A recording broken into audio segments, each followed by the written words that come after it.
con el versículo de Romanos 15:4, porque me gustaría que nos lo aprendiéramos de memoria. Sé que soy muy repetitiva con este versículo, pero es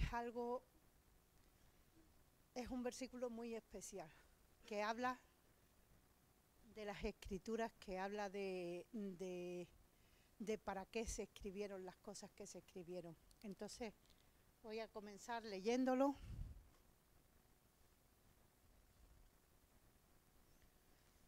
Vale.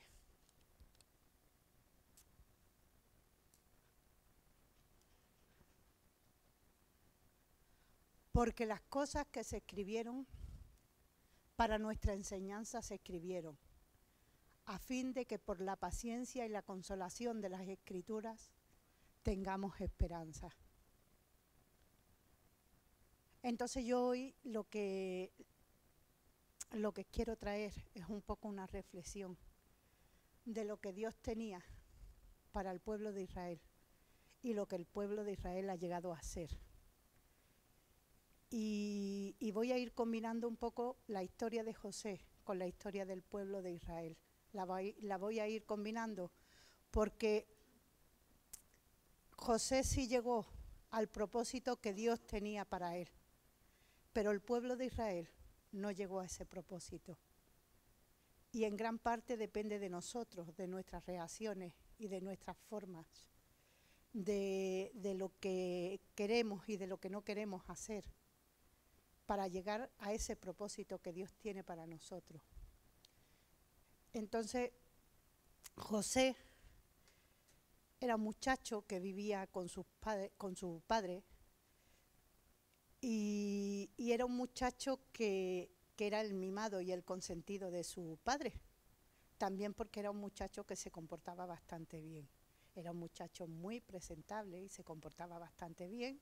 Entonces era el favorito de su padre, porque su padre también lo había tenido con la mujer que amaba. Él había tenido 2 mujeres, la primera se la dieron a escondidas, sí, lo engañaron,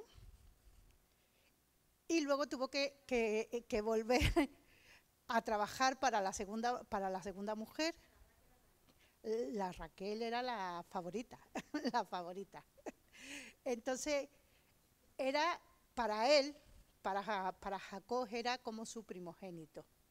Y como tal lo trataba, con los consiguientes celos de los hermanos. Pero aparte de eso, el corazón de este muchacho era un corazón especial. Y Dios tenía un propósito especial para él. Entonces este muchacho, pues sí, como cualquier persona, cometió equivocaciones, hizo cosas que no debía, por inexperiencia o por lo que fuera. Él hizo cosas que no debía, pero bueno, pero también pues suele pasar eso en la vida, no pasa nada. Entonces este chico era como el primogénito y por los celos los hermanos lo vendieron como esclavo, por celos, porque ellos querían quitarlo del medio. Y cuando hicieron esto se dieron cuenta del mal que le habían hecho a su padre, porque casi se cargan al padre en ese venderlo como esclavo. De ahí fue llevado a Egipto. El Señor le había dado sueños de grandeza. Y esos sueños de grandeza, cuando lo vendieron como esclavo, quedaron trucados. Yo no sé lo que pensaría José, yo sé lo que pensaría yo si me pasara eso. A mí el Señor me dice una cosa, pues que mis hermanos se van a inclinar ante mí, que voy a gobernar sobre mis hermanos. Y ahora resulta que me venden como esclava, porque todavía existe la esclavitud. No es legal, pero existe. Y me encuentro como esclava en medio de un club en la carretera, porque eso es lo que hay hoy en día. Yo la verdad es que no sé por dónde tirar, ni sé por dónde van las cosas.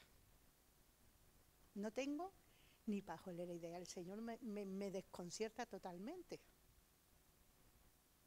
Y él pensaría pues que había sido fantasía de él, o cosa de él lo que le había pasado.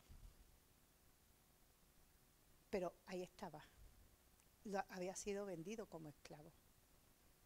Luego lo llevan a una casa y en la casa él se pone a servir, lo compra a Potifar y él se pone a servir.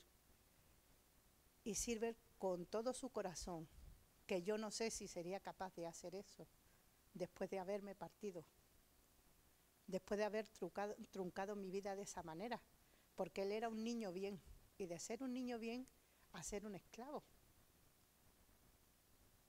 No estamos hablando de, porque vemos las historias, las miramos y las leemos y muchas veces pasamos de pasada, pero era hijo de un padre rico, tenía muchas posesiones, tenía mucho ganado, que era lo que se estilaba en aquel tiempo. Y de ser un niño bien a ser esclavo, lo meten en una casa y él se pone a servir en esa casa. Y a servir no de cualquier manera, como al Señor. Y lo único que él, a lo que él no tenía acceso, era a la dueña de la casa, a la mujer de Potifar. Pero esta mujer se enamoró de él. Y le gustaba, le molaba al muchachito.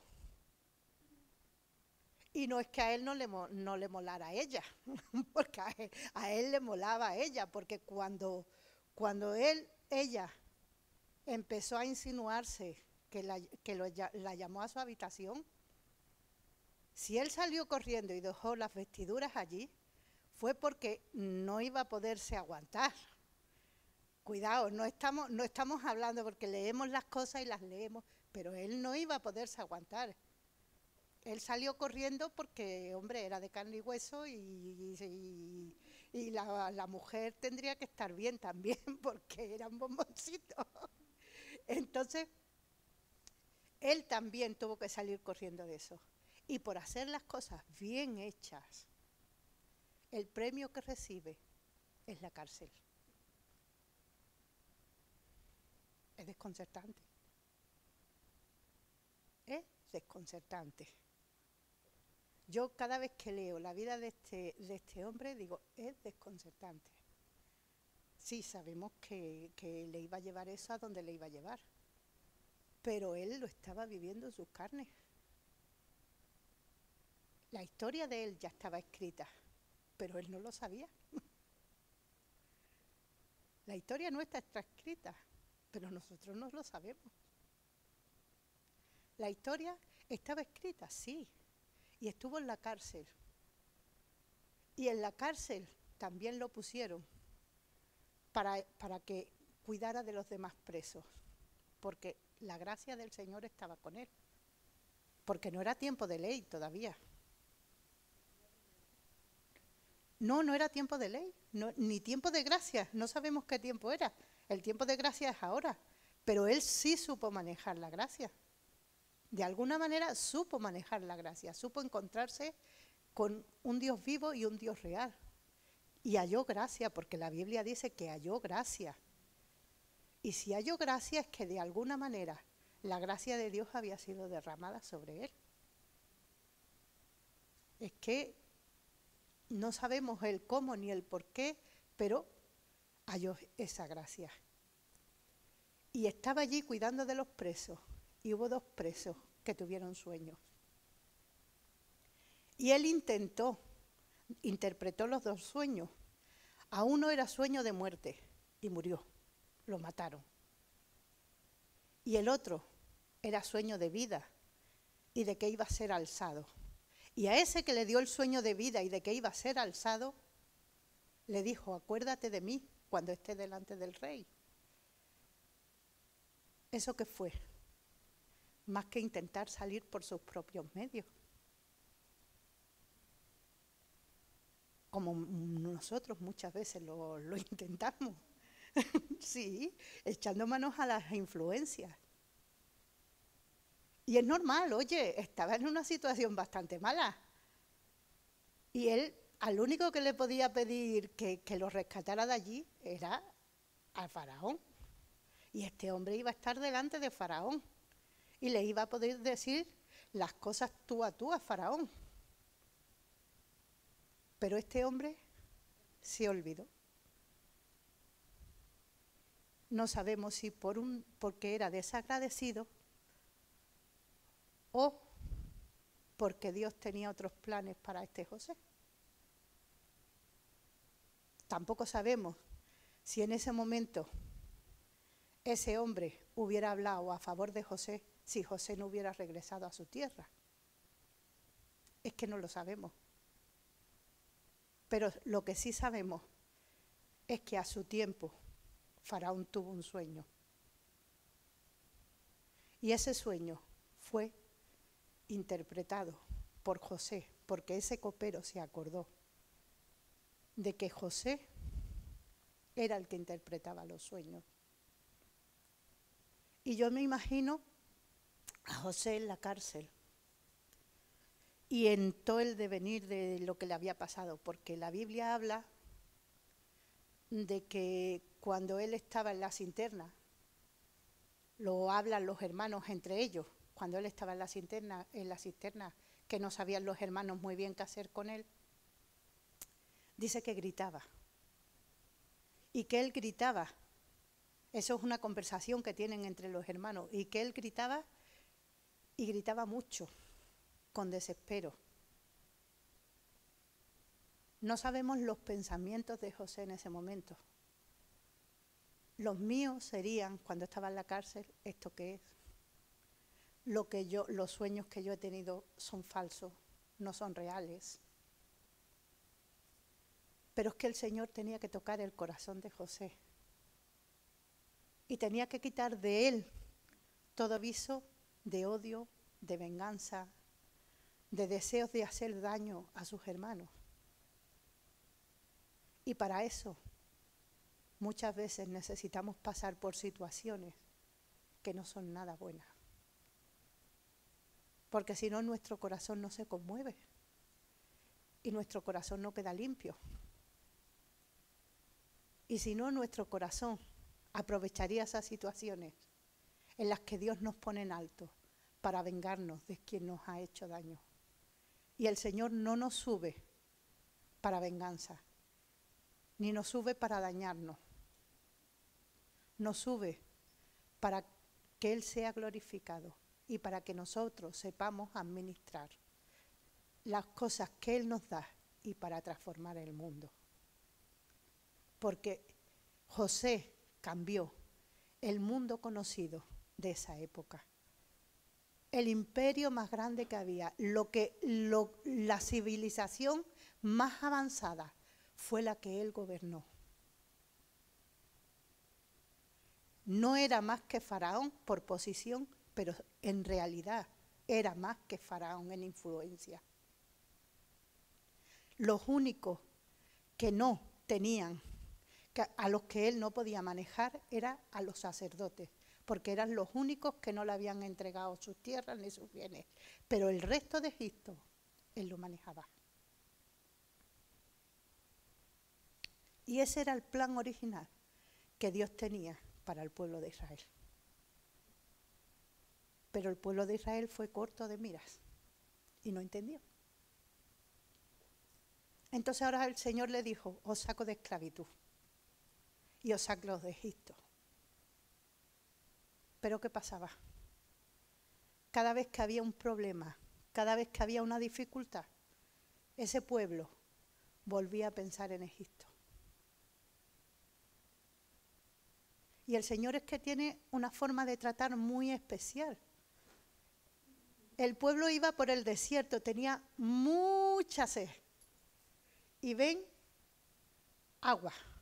Y se tiran todos por el agua. Y resulta que el agua era amarga. Es que... Pero Él quiere ver cómo gestionamos. Y cómo creemos en Él a pesar de. ¿Cómo creemos en Él? Pero ¿qué pasa? Si a pesar, cuando ellos vieron esa dificultad, empezaron a quejarse. Empezaron a decir, esto no puede ser, porque ahora nos morimos, porque... Y éramos absurdos. Se olvidaban de lo que Dios le decía. Y Dios es un Dios de verdades. Dios habla la verdad. Si Dios dice que me va a llevar a la China, Dios me va a llevar a la China. No sé cómo, pero me va a llevar. Pero ahora resulta que me dice que me va a llevar a la China y primero me lleva a la parte contraria del mundo. Porque Dios es así. Y Él quiere ver si yo le creo. Y me desconcierta. Y eso hizo con el pueblo de Israel. Y eso hace con nosotros. Nos dice que va a hacer algo en nuestras vidas. Y nos desconcierta primero. Lo primero que hace, yo lo digo por mí, es quitarnos todas las bases que tenemos. Todas las ideas, todas. Yo había cosas que creía que conocía totalmente. Yo había cosas que creía que sabía. Yo había cosas que pensaba que eran firmes y seguras. Y vino el Señor y me hizo ¡fum! Fuera todo. Y me dejó en el aire. Si había poco dinero en mi casa, venía un pago y me lo quitaban. El poco que había. Si creía alguna cosa, venía y me pasaba lo contrario. Y me apretaba las tuercas. Y salía lo que había realmente en mi corazón. ¿Qué pasa? En ese tiempo, cuando el Señor empezó a tratar conmigo, yo no sabía gestionar lo que había en mi corazón. No sabía gestionarlo. Y empezaban a salir de mi corazón cosas que yo pensaba que no tenía, pero que si salían, estaban. Estaban. Dudas, recelos, el echarle la culpa a los demás por lo que me pasaba. ¿La tuvieran o no la tuvieran? Me da igual que la tengan o que no la tengan. Esa es la situación que tengo y en esa situación estoy. Y si yo le he dicho al Señor que Él es dueño de mi vida y si me pasa determinada situación, Él es dueño de mi vida, me pase la situación que me pase y Él me va a llevar a buen fin. Pero yo no lo sabía. Yo no lo entendía. Entonces, cuando el Señor nos lleva un paso más allá, lo primero que hace es romper todas las bases que tenemos, todas las ideas, todas las mentalidades que tenemos. Porque nosotros tenemos una mentalidad, sí, muy pequeñita, reducida. Tenemos conceptos de Dios así. Y no lo conocemos. Y lo que pensamos que conocemos de Él, Él viene y nos lo cambia. Y hay ideas y conceptos que tenemos que cambiar. Y tenemos que ver que Él es un Dios inmensamente grande. Y que nada, nada de lo que pensamos de Él es lo verdadero. Son cosas que nosotros ni entendemos porque es tan inmensamente grande que a nosotros no nos cabe en la cabeza. Y esa es de la única manera que podemos ir. Tenemos que aprender que cuando Él nos dice blanco, es blanco aunque lo estemos viendo rojo. Y lo es, porque Él nos lo dice. Porque nuestra forma de mirar, nuestra forma de ver, nuestra forma de pensar es limitada. Y Él no está viendo lo que vemos nosotros. Él está fuera del tiempo. Nosotros tenemos nuestras realidades y nuestra realidad es temporal. Pero Dios está viendo toda nuestra realidad completa. Lo que Él veía de José. Para llegar a ser gobernador, para llegar a gestionar la civilización más grande de la tierra. Hay cosas que se hacían en Egipto que nosotros todavía ni conocemos siquiera. eran muy, muy avanzados. Y era uno que fue vendido como esclavo el que llegó a gestionar esa civilización. El Señor nos ha llamado a ser reyes y sacerdotes, a ser administradores. Y nosotros nos limitamos a iglesia. Creemos que servirle a Él es estar un rato en la iglesia, o estar un ratito orando, o estar un ratito haciendo esto. No, no, no. Él nos ha llamado a cosas más grandes. Y para llevarnos hasta esas cosas grandes, nos tiene que pasar por cosas para cambiar nuestros conceptos, nuestras ideas, nuestras formas, nuestras maneras. Tenemos que ser sabios para tratar con la gente de fuera, porque estamos en un sitio, en un país que está muy cambiante, ha cambiado mucho en estos últimos 20 años. Tenemos gente de todo tipo, gente que está viviendo en situaciones de pecado, pero a esa gente, si tú le vas y le dices, tú eres un pecador, esa gente no. Tenemos que mostrarle el amor de Cristo, como Cristo murió por ellos, pero en España no vale con que se lo digamos con la boca, valen los hechos, las actitudes y las maneras. Y luego cuando nos pregunten, ya ahí sí se puede hablar a las personas. El Señor nos está llamando a ser transformadores de este país. Está muy liado. Hay mucha gente desesperada. Y hay mucha gente en mucha necesidad. Y nosotros no podemos permitirnos ciertos lujos que durante mucho tiempo nos hemos estado permitiendo. No podemos estar lamiéndonos las heridas.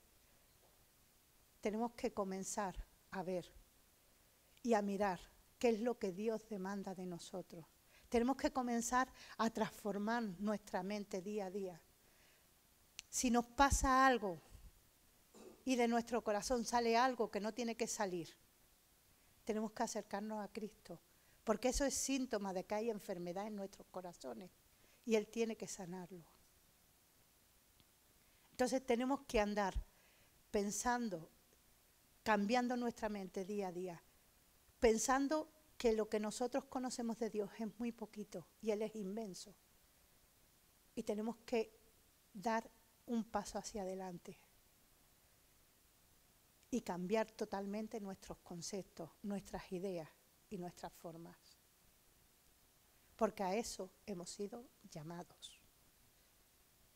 Tenemos que ser los locos que transformen España. Pero para que pase eso, antes hay un terremoto.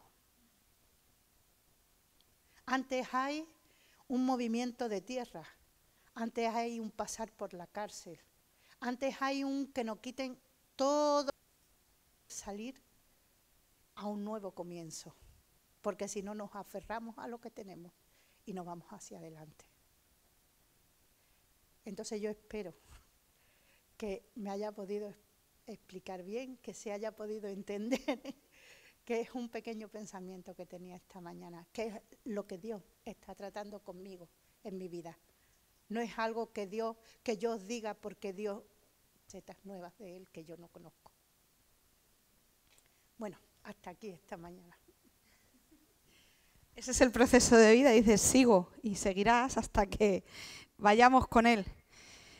Hay una cosa que suele ocurrir, eso se llaman tiempos de transición, y hay una cosa que suele ocurrir y es que el ser humano hace lo contrario a lo que debe de hacer por naturaleza en esos tiempos. Eso es como me pasa a mí con las clases de canto cuando usas técnica vocal.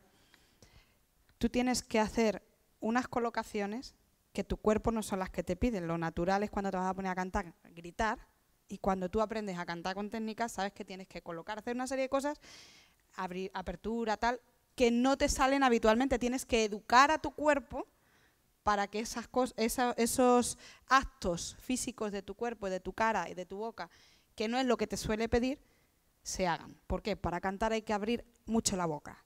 ¿Cómo se abre mucha boca? Bostezando. ¿Lo normal es cuando estás cantando bostezar? No, pues tienes que enseñar a tu cuerpo a que bostece mientras cantas sin que se note. Con este ejemplo para deciros lo que quiero decir ahora. En esos tiempos de transición, y no nos vamos a ir a mucha historia muy atrás, pero sí nos vamos a ir a la actual de este último aquí en España, teniendo en mente lo que hizo el pueblo de Israel, como tú has dicho. Cuando nos vamos a morir de hambre, queríamos los ajos y las cebollas de Egipto.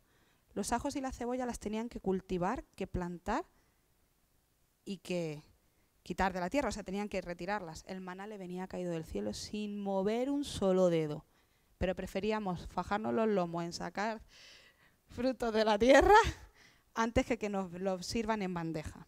Vale.